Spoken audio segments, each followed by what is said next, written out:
Pansinin nyo ang example natin today. Nakikita nyo ba kung ano yung mga naitago nating rows and columns? Ngayon, nakikita nyo pa ba kung ano yung mga naitago nating rows and columns? Good morning, welcome or welcome back. My name is Professor Excel and ito yung pag-uusapan natin today. Paano i-hide and then hide yung mga rows and columns natin.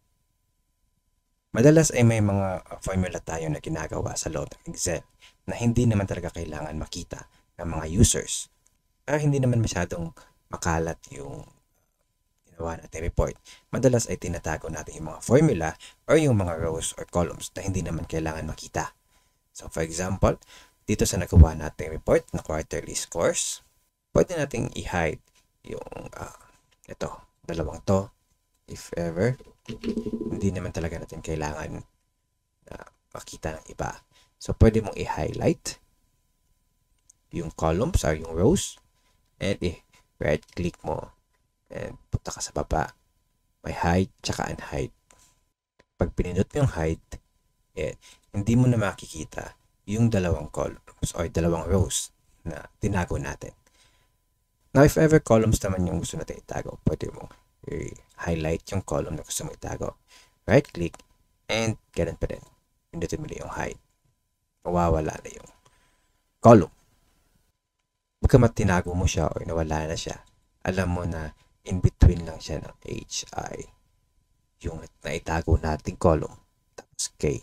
Ibig sabihin, in between I and K, doon nakatago yung column na J. Na kung gusto mong i-unhide yung columns, pwede kang pumunta dito in between I and K and magbabago yung cursor mo from single line to double line. Ayan. Ibig sabihin, may nakatagong column dito na pwede mong i-unhide. Now, to unhide this, pwede mong i-left click and drag so that lalabas yung column na tinago mo. Now, minsan, madaming columns yung nakatago o rows. For example, dito, 3 yung tatago natin.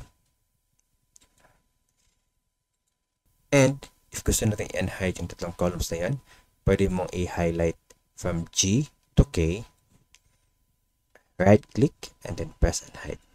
Lalabas ang lahat ng column or rows na nasa gitna ng G and K.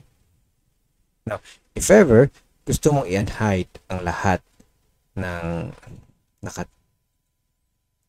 if ever gusto mong i-unhide ang lahat ng nakatagong columns and rows sa worksheet mo, pwede mong pindutin dito or highlight all. Tapos kung gusto mong i-unhide ang buong columns or lahat ng columns, dito ka sa columns, right click and hide.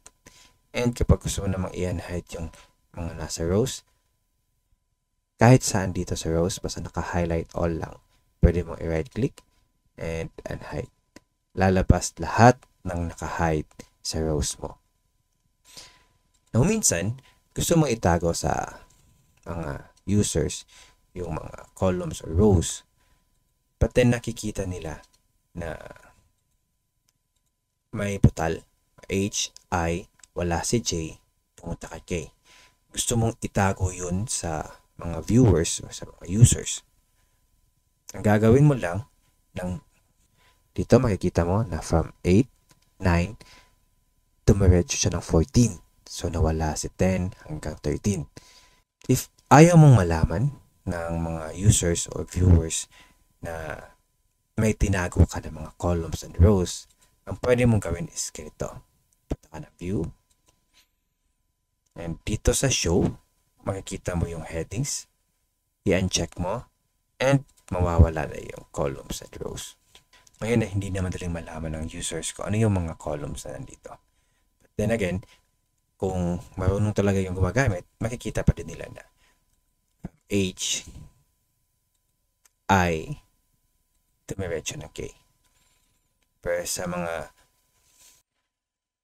mga susunod na topic ay pag-uusapan natin kung paano talaga i-protect yung worksheet natin or yung workbook natin nang sa ganun ay hindi talaga magalaw or hindi talaga makita ng mga viewers kung ano yung mga naitago nating columns and rows.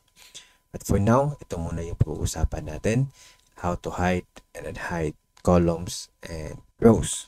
Sa mga advanced topic natin in the future, pag-uusapan naman natin kung paano natin i-protect or gamitin yung protect sheet and protect workbook. Sa ganun na hindi talaga makita ng mga viewers and users kung ano yung mga itinago nating cells. So hanggang dito lang muna. Thank you and good morning.